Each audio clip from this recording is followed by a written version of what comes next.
Hi, I'm Dr. Khan. Hope you are all doing well, and this reaches you on all levels of positivity. May peace be upon you. Today, I'm going to be talking to you about families who tell their loved ones to go back to their abusers. I'm going to talk about families who tell their loved ones to go back to their abusers. I want you to picture this. Mom, my husband just cheated on me. Oh, that's just how men are. It's okay. Go back to him. Mom, my husband just hit me. Oh, he was just probably angry. He had a bad day. It's okay, just go back to him. Mom, my mother in law and my sister in law just pulled my hair, twisted my arm, and threatened my marriage. Oh, just pray. It's okay, just pray. Go back. Don't bring shame to the family. Just deal with it. Just deal with it.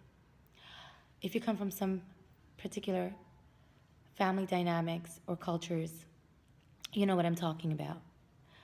It's prevalent, and it's so scary, and it's plain dysfunction. So today I'm going to talk about why this happens, the aftermath and solutions, and how to stop this cycle of dysfunction that continues in these particular homogenous cultures that's distorted by culture and overlaps with religion and just convolutes it and creates such chaos. Okay, so what am I talking about? There are families where parents tell their daughters to go back to abusers, even when their husbands hit them, cheat on them, father-in-laws sexually molest them, mother-in-laws and sister-in-laws beating them, and this is allowed, and no one stands up for them. So why does this happen? Basically, it happens for many reasons. Number one, it happens because of the cultural programming that happens to these individuals since birth. There's so many layers, so let me talk about it. Okay, so what kind of programming happens? Okay, so number one, I want you to go. We're gonna go a little deeper. These in these families, there's a mother who's always playing out her programming of just doing, not acknowledging her feelings. Then you have a father who's busy working and very angry all the time. So there's this enmeshed family dynamic where you're taking care of the in-laws, you're taking care of your children. There's a lot of enabling going on. So why does this happen? Okay, so remember, in these families, the child was never connected to the mom or dad. Their own parents were basically not connected to themselves because their parents never saw them. So these individuals are always looking for validation outside of themselves. Always looking for validation outside of themselves. Because again, what happened? As children, they were never seen. They never got their primitive needs met. There was a lot of chaos in the house. What do I mean by primitive needs? As children, you are born to be seen, to be happy. That's our natural state. So these children never were set, they never got that feeling of they are enough. No one asked them how was their day. No one validated their emotions or helped them connect with their feelings. So these children grew up in these chaotic environments where the mother was too busy to notice them. The father was too busy to notice them.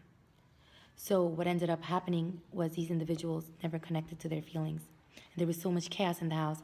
The in-laws, the sister-in-law, the mother-in-law, and all these dynamics that were going on. There was so much chaos that these children, these individuals from these families, started associating, developed this defense mechanism to basically shut down. So they totally disconnected with their feelings, and they started shutting down. That was their defense mechanism to deal with the chaos around them. So the parents basically started learning to live outside of themselves because they weren't connected to themselves due to their own parents' programming. So what ended up happening was they started getting very controlling their kids, controlling their family dynamic, seeking fame and for validation. Because remember, they never got the validation as kids, so they start looking for validation outside of themselves with honor and fame. So the family honor became the most important thing. The family honor mattered more than anything else, aside from more than feelings, more than hurt and pain. The honor matters most. Because again, these individuals had so much chaos in their life that they became very, very controlling and need to control their environment to feel a sense of stability. So basically, there's no room for mistakes, no room for their children making mistakes.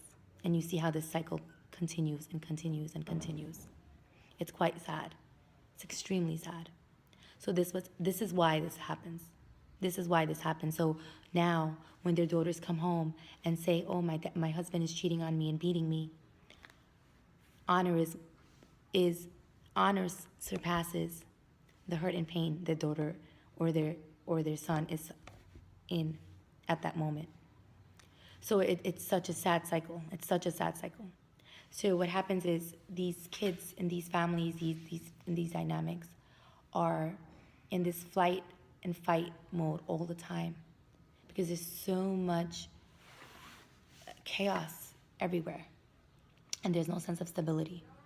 Okay, so what ends up happening is the aftermath of this. These women go back to these families and their children start seeing this dynamic that, oh, mommy accepts this. This is probably normal. So the son learns to beat his wife. The daughter learns to just deal with it and never stand up for herself. So what ends up happening? What is the aftermath of all this? Basically, there's so much there's a dysfunctional family that continues for generation and generation, and abnormal becomes normal. Dysfunctional children develop in these families who repeat the cycle. As I said, we lose our youth to this cultural nonsense because they can't make sense out of it. So they just turn away from religion altogether because they think the culture and the religion is the same, and it's not. So what's the solution? The solution is that we become aware of our programming, the programming that has occurred in our childhood. We say no to extended family members who promote this cycle, dysfunctional cycle, who promote abuse and enabling. We say no to events like family events and say, I'm sorry, I'm not coming. If you need to absolutely go, you go for a few minutes and just give your regards and say bye. You distance yourself. You start basically a healthy family dynamic, a non-codependent healthy dynamic for your own nuclear family, like your own spouse, your new children, and your children. And basically you get knowledge of what real Islam is and what the culture is and the difference. Know it and teach it to your children. Stop the dysfunction. It's not okay to go back to an abuser. It's not okay. I mean, obviously, if he's not getting help or she's not getting help, don't do that to your children. And if you have an uncle and aunt or a mother or father or a sibling telling you to go back because of family honor, that's wrong. That's wrong. Islam teaches you to honor the women in your lives, to honor them, to cherish them.